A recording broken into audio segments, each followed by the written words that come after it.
Guys நம்ம இன்னைக்கு பார்க்க வந்த மூவியோட நேம் வந்து ஆண் பாவம் பொல்லாதது. படத்தில் மொத்தம் 2 ஹீரோ. ஃபர்ஸ்ட்டு ஹீரோ ப்ளஸ் வந்து அதான் ரியோ ப்ளஸ் மாளவிகா. அவங்க 2 பேருக்கும் உள்ள ஒரு love story plus marriage, arrange marriage மூலமாக மேரேஜ் பண்ணி லவ் பண்ணி 1 இயர் நல்லா போகிற லைஃப். ப்ளஸ் அதுக்கப்புறம் இந்த சோஷியல் மீடியா, நியூ ஜென்ரேஷன் இதனால் அந்த ஹீரோயின் பண்ணுற ஒரு சில சேட்டைகள்னால ஹீரோ எடுக்கிற ஒரு சில ரிவெஞ்சஸ் அந்த மாதிரி எல்லாமே ஆகி டைவர்ஸ் வரைக்குமே போய் நின்றுது கதை. இதில் செகண்ட் ஹீரோ பார்த்தீங்கன்னா விக்னேஷ்காந்த். அவங்க வந்து ரியோவோட ஃப்ரெண்டாக பார்த்துருப்போம். பட் படத்தில் ஒரு லாயராக ரியோவுக்கு சப்போர்ட்டிவ் கேரக்டராக வந்திருப்பாங்க. அவங்க சொல்கிற டைலாக் வைஸாக இருக்கட்டும், ஸ்க்ரீன் பிளே வைஸாக இருக்கட்டும், அவங்களோட ஆக்டிங்லேருந்து செம்மையாக பண்ணியிருந்தாங்க. அவங்களோட ஒரு டைலாக்கும் ஒரு சீன்லேயும் அது கிளைமேக்ஸ்லாம் வேறு லெவலில் பண்ணியிருப்பாங்க பர்ஃபார்மன்ஸு. ஏன்னா ஆண் பாவம்ங்கிற கதைக்கு ஏற்ற மாதிரி ஆண் மட்டும்தான் பாவம் இல்லை, பெண்களும் பாவம் தான். ஆனால் 2 பேருக்குமே பிரச்சனை ஆரம்பிக்கிறது ஒரு ஈகோ பேஸ் பண்ணி தான் வரும். ஓகேவா? அதை பற்றி அழகாக தெளிவாக சொல்லியிருப்பாங்க.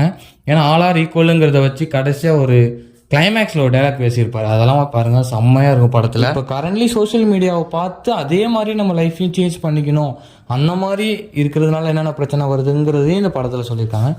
மூவி பாருங்கள் போயிட்டு, செம்மையாக இருக்குது. ஆண் பாவம் பொல்லாதது.